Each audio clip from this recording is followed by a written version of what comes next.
نو خبره داسې دي وروره موږ تاسو خو یو یار اشنای لرو دوست لرو نه امرشان بیرته روح سلمان کاکا تا ویل چې دا مشکلې لري نو خو دې مشکلې نه لري نو خو ته ودی شرموله ښه دې وکړه خان صاحب خو موږ تاسو وروره د خپل شرم عزت ولاکه په کروڑاو ورکو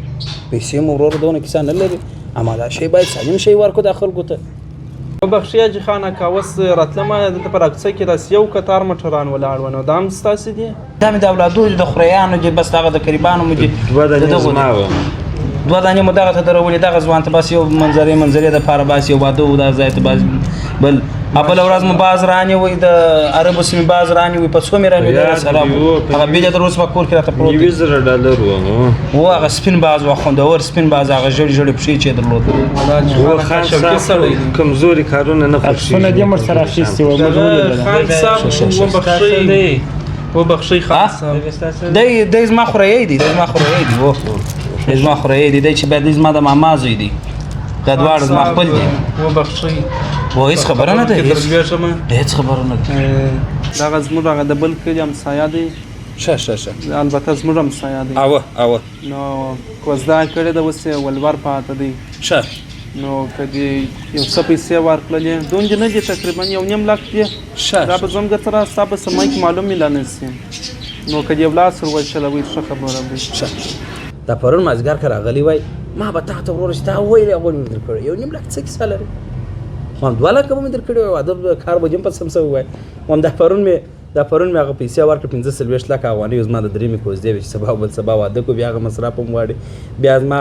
یو نازولي اخشیان چې په شارینو کې مې یو کور رانیو په کابل کې مې یو کور رانیو هلته مې یو مغازه ورته فعاله کړله که څنګه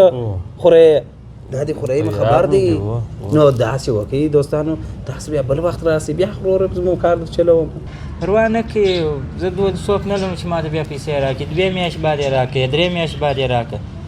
4 میاشتې بعد یې راکړه دغه هم بلاسې دی زما کار په چلېږي حاجي خان اکا چې اوس داسې وکړي چې د وړونو څخه یې د بل چا سره واخلي دې ورکړي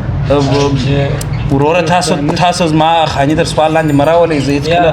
هېڅ وخت زه خپل ورور ته زه لاس نه اوږدوم که زما په وسه پوره وه زه در سره کوم که نه وم او وروره تا خو نه دي راباندې که دې راباندې دي خو ووایه خان صاحب زه چارې ورته ورسم هغه دغه باره راته وایي چې یو بانه بله بانه راته وکړي وه چې پیسې موږ ولاړه دې راته خلاص وې اوس تاوانیان شولو او واده یم کړي پر 3 باندې کړي په 15 لکه په 80 لکه باندې نو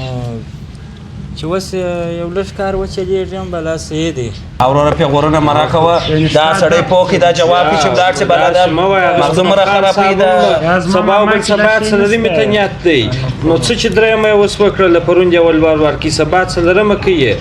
خو نو داسې بل پرون به راغلی وای خان صاحب درکولی مشکل نه و په دې کې سخیان خلک مشکل د دې کیسې مشرانو لکه چې نه دي درته کړي مشرانو راته کړي موږ په دغه تمه رالو چې کار به دلته وسي موږ به ژوند یو جوړ شي خیر خدای مهربانه دی خبرې نه ورته کولې خدای مهربانه دی ورته زه 15 لکه په 15 لکه چې ورته دا وروره زه هم بار نه ورته دربه موږ هغه تمه هیله نه راته پیدا کېدلای ځه سمه ده چم به وسه هلکه ورسه هلته دغه ته ووایه ادریس ته ووایه چې یو لږ پیسې ورکړي یو لاس یې ور وچلوي ورسه ور ولاړ شه دی بوزه ورسه نه چې بس هغه حساب یو میاشت ورکوم ورسه بس یو کار ورته باسي ځي ورسه قرار ورسه خان صاحب هلته یو نور 2 کسه داسې خیرن ولاړ دي نکې رنګونه داسې زګیر دي څه وکړم ورته خان تللی د کابل ته ورته هلته مجلسونه لري ورته نسه دلته ځه ورته نسه مه پرېږدي څوک بلا مه پرېږده او دغه دی هغه څنګه څو مېلمنو دپاره مو هغه پسونه حلال کړه که یا ولا هغه مې حلال کړي 2 دانې نور هم جبرمان کاکوره څو دانې مو حلال کړلې 2 دانې وه زه تا وه چې تا نه دانې سوه یو 2 دانې نور اضافه کړې چې دا ډوډۍ کمه نه څه ورسې چای چیش راوړه چای راوړه موږ وروره د یخې اوبه دا په درد نه